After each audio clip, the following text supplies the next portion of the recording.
Assalamualaikum warahmatullahi wabarakatuh.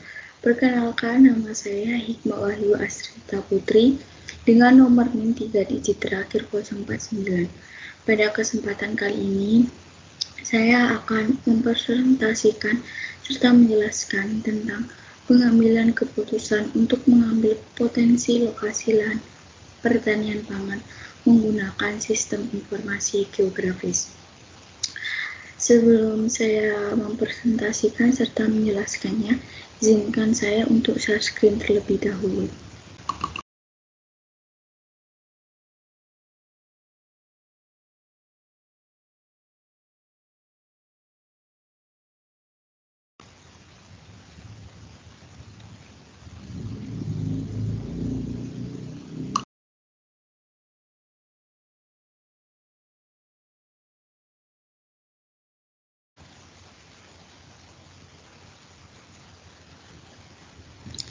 Nah, untuk pengambilan keputusan untuk mengambil potensi lokasi lahan pertanian pangan di Kabupaten Semarang bagian tengah.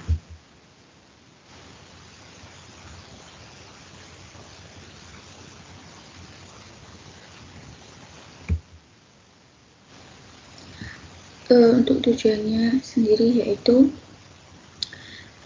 Kabupaten Semarang bagian tengah dikenal sebagai salah satu kabupaten yang memiliki komoditas pertanian dan memberikan komoditas di kota-kota lain.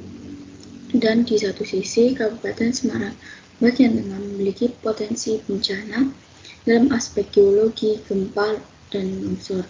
Kabupaten Semarang bagian tengah menjadi salah satu daya tarik industri manufaktur di Jawa Tengah. Dalam membuat sebuah model keuangan untuk mengambil sebuah keputusan, potensi lokasi pertanian tanaman pangan diberikan derajat kontribusi serta variabel kompleksitas tanaman pangan.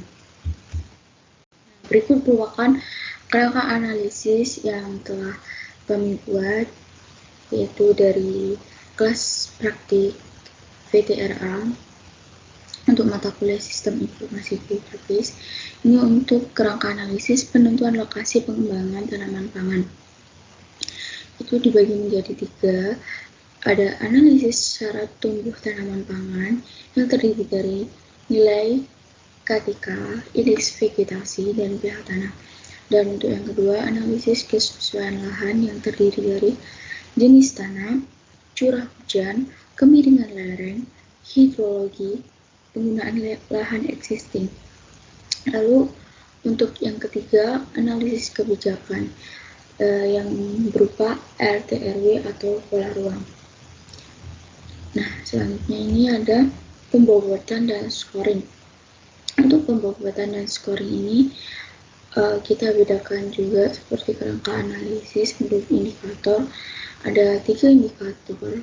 Yang pertama, analisis syarat tumbuh tanaman pangan yang terdiri dari indeks vegetasi, pH tanah, kapasitas tukar ion. Yang kedua, analisis fungsi kesesuaian lahan, ada jenis tanah, curah hujan, kemiringan lereng, penggunaan lahan existing, hidrologi. Lalu yang ketiga ada analisis kebijakan berupa RT/RW. Nah, untuk contohnya nih, yang indeks vegetasi itu kan scoringnya 3. Scoring 3 itu berarti tertinggi. Nah, untuk indeks vegetasi scoring paling tinggi 3 itu akhirnya banyak yang kehijauan tinggi. Jadi untuk skor 3 itu untuk yang warna kehijauan tinggi ya. Lalu untuk yang pH tanah juga untuk scoring 3 paling tertinggi, yaitu dengan 5,5 sampai 7 atau bisa disebut mendekati netral. Lalu juga ada analisis kebijakan yang berupa RT/RW yang scoringnya itu 3, juga ada kawasan lahan basah, kawasan resapan air, dan juga kawasan tanaman tahunan. Ini merupakan kerangka kerja yang telah kami buat dari praktik Sistem Informasi Geografis untuk potensi lokasi lahan pertanian pangan. Oleh karena itu, kita akan mempraktikkan lagi untuk potensi lokasi lahan pertanian pangan yang berupa kerangka kunci ini, tapi praktik kita kali ini pada ArcGIS atau ArcMap. Karena itu saya akan membuka ArcGIS dan ArcMap saya.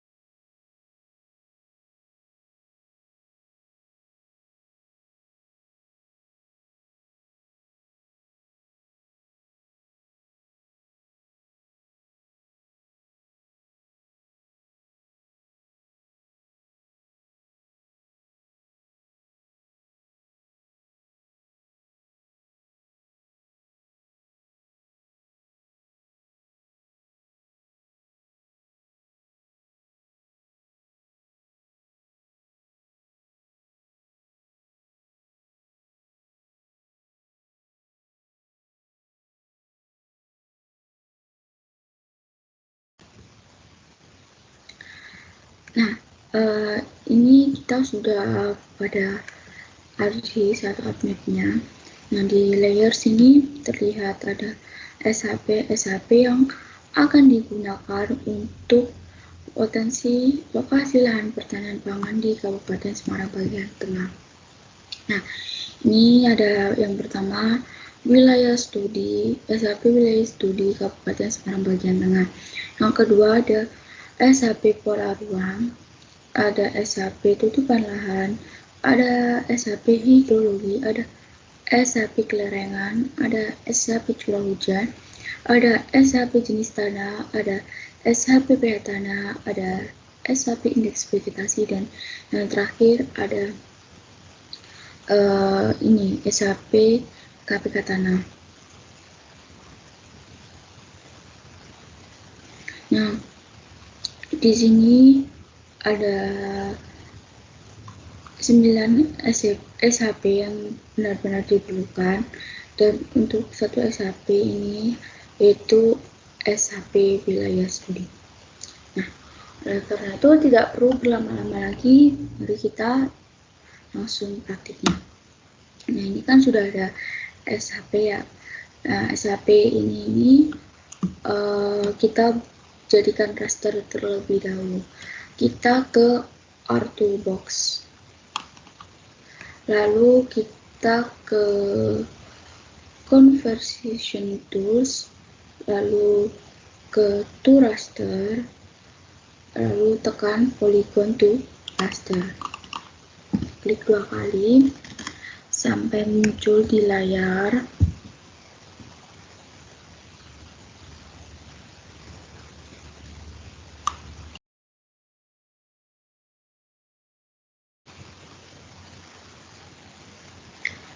Untuk input featuresnya kita pilih tutupan lahan, lalu value filenya kita pilih nilai.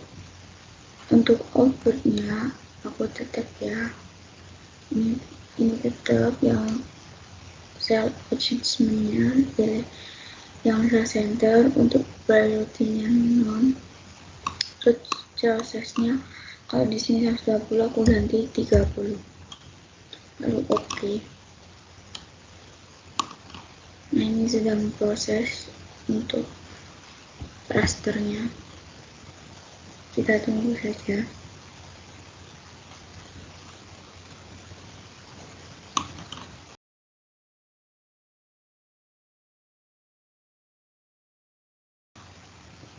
Nah, ini untuk tutupan lahannya juga sudah terraster ya, kita lihat nih, sudah ada tersedia. Kita lakukan sama untuk SHP KPK tanah, indeks vegetasi, pH tanah, jenis tanah, curah hujan, kelerengan, hidrologi. Untuk itu ya, dijadikan ke raster, dan jangan lupa nanti waktu mau di raster pilih yang berbentuk raster. Untuk inputnya itu nanti pilih SAP yang mau di raster. Terus untuk value nya kita tetap itu ya, misalnya kayak ini ya, aku pilih lagi deh yang PH dana. Terus untuk yang value nya itu pokoknya pilih nilai terus. Untuk outputnya terserah kalian mau simpan di mana. Terus untuk cell existmentnya tetap di cell center, untuk priority-nya tetap non, tapi kalau sales-nya itu kalian bisa tetap milih 120, tapi kalau aku ganti 30 gitu ya.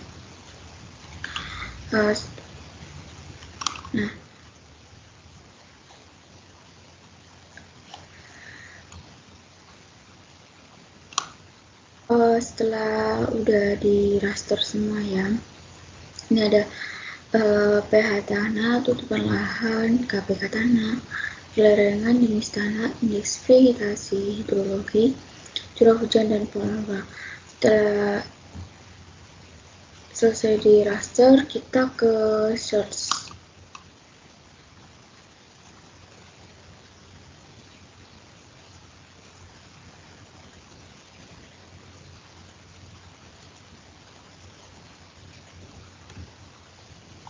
Nanti search kita ketik widget overlay.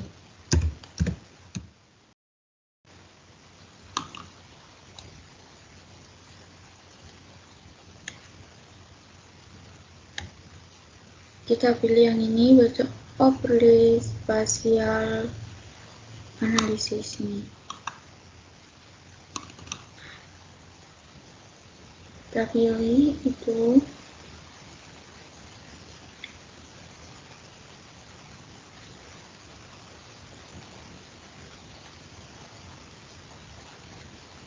Pertama-tama kita ubah dulu ya evaluation skillnya, yaitu 1, 2, 3 by 1 atau 1, 2, 3 by 1 ini ya.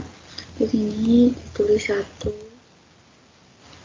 ini 3, ini from 1, terus ini tuh 3 by 1 gini ya. Kalau sudah selesai, kita masukkan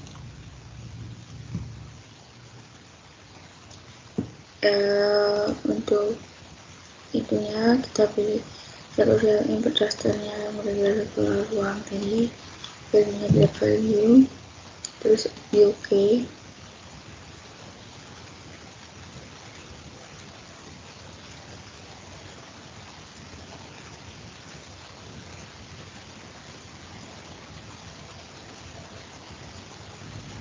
Terus kita lanjut lagi, kita pilih yang curah hujan yang dari raster, pilih lagi untuk hidrologi.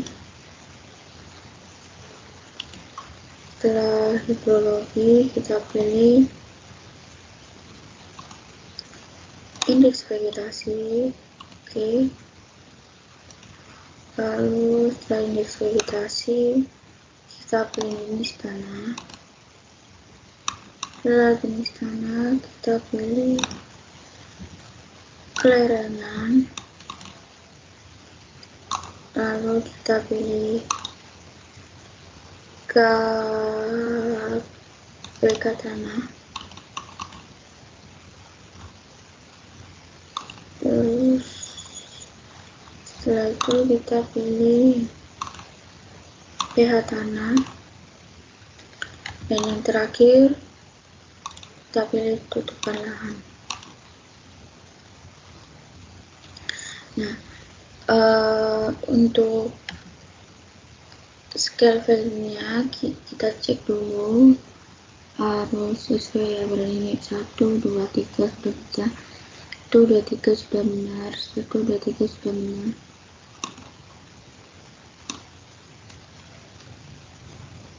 Satu, dua, tiga,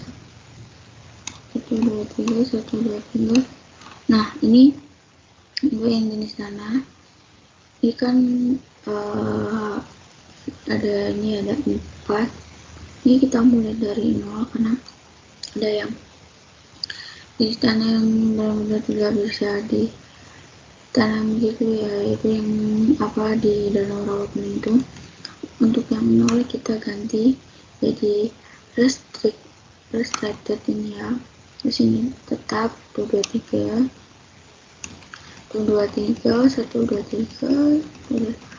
sudah semua.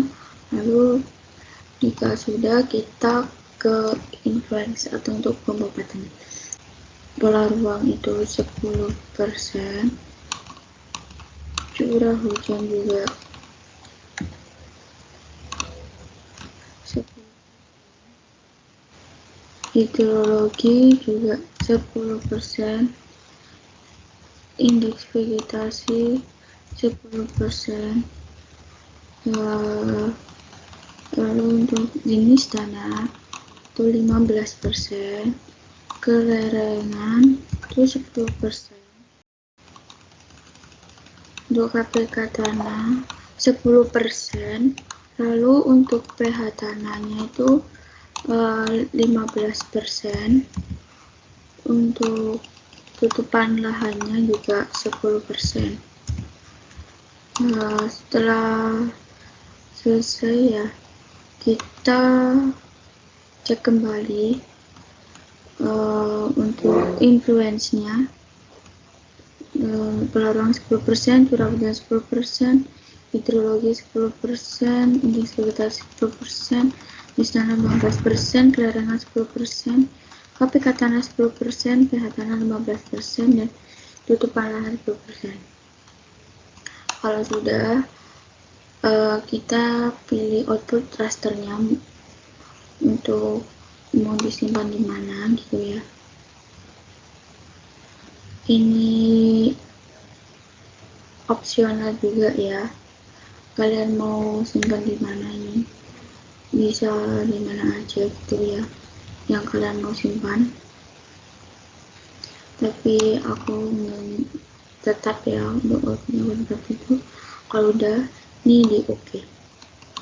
Di vector overlay sudah menjadi satu, yaitu menjadi lokasi lahan pertanian pangan khususnya di Kabupaten Semarang bagian tengah. Nah, dapat dilihat ini ada yang nilai skornya 0, yaitu merupakan danau rawa pening. Danau rawa pening tidak bisa untuk dijadikan lokasi lahan pertanian tanaman pangan ya, karena ini merupakan rawa. Nah, tapi di sekitar danau rawa pening itu bisa dijadikan lokasi lahan pertanian tanaman pangan, karena di sekitar danau rawa pening ini jenis tanahnya juga bagus dan mendukung untuk lokasi lahan pertanian tanaman pangan, dan juga dekat dengan danau rawa pening karena bakal mudah untuk dialiri air dari danau rawa pening, sehingga dia cocok untuk menjadi lokasi lahan pertanian tanaman pangan karena dialiri air dari danau rawa peningnya. Lalu sebentar, kita memasukkan SHP wilayah studinya juga. Sebelum kita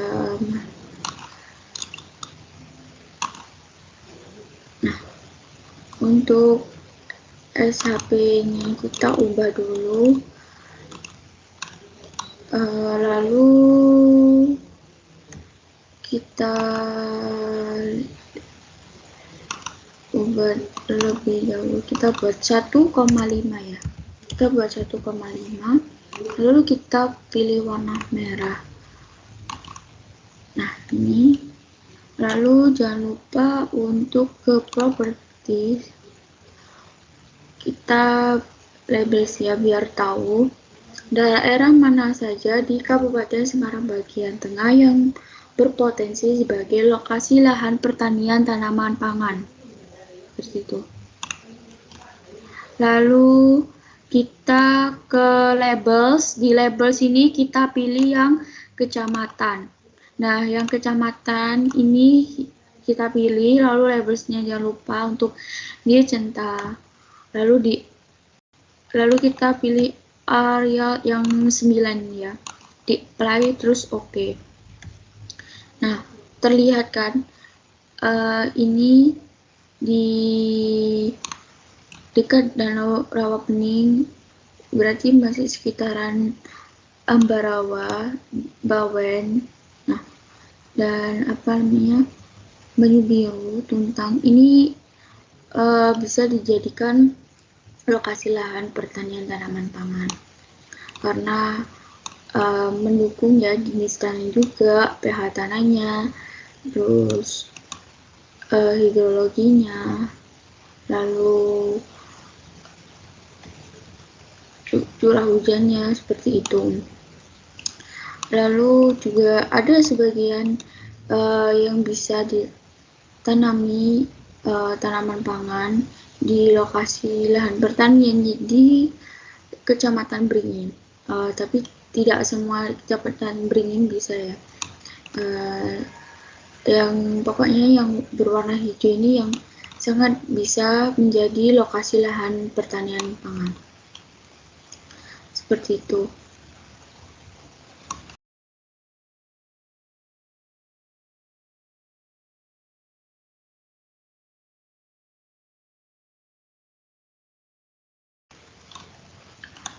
Lalu ini untuk hasil jadi dari potensi lokasi lahan pertanian pangan ya di Kabupaten Semarang bagian tengah. Ini peta hasil jadinya ya. Bisa kita lihat bahwa sama ya dengan hasil yang di artis tadi itu. Kalau yang warna hijau itu sangat sesuai untuk atau sangat berpotensi untuk dijadikan lokasi lahan pertanian tanaman pangan di Kabupaten Semarang bagian tengah. Ini ada sebagian dari Kecamatan Beringin, terus sebagian dari Kecamatan Banyu Biru, ada sebagian dari Kecamatan Tuntang, sebagian dari Kecamatan Ambarawa juga, Bawen, Jambu, dan yang terakhir Getasan. Memang di Kabupaten Semarang bagian tengah ini wilayahnya itu sangat sesuai atau sangat berpotensi untuk jadi lokasi lahan pertanian tanaman pangan. Kecuali ini ya, yang sangat tidak sesuai ini ya di Danau Rawapening ini, karena ini merupakan rawa tidak bisa menjadi lokasi lahan pertanian tanaman pangan. Yang bisa hanya di sekitarnya, karena di sekitar Rawapening ini kan Rawapening bisa menyalurkan airnya gitu ya di sekitaran sini, jadi sangat sesuai atau berpotensi buat jadi lokasi lahan pertanian pangan. Jadi terus tadi ya yang merupakan hasil kerja, hasil presentasi, hasil penjelasan dari saya tentang lokasi lahan pertanian tanaman pangan di Kabupaten Semarang bagian tengah, dari mulai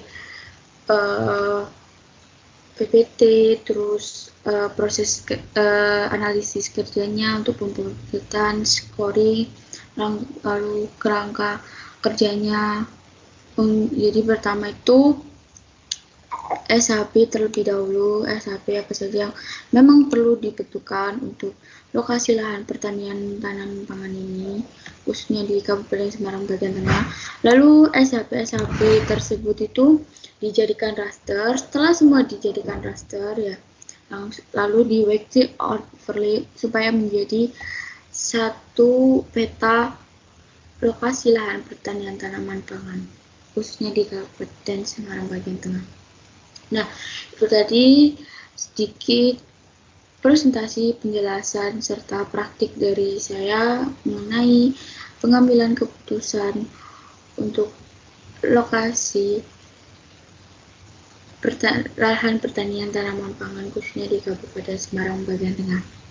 Apabila terdapat banyak salah kata atau kekurangan di waktu praktikum, di presentasi dan penjelasan, saya mohon maaf sebesar-besarnya.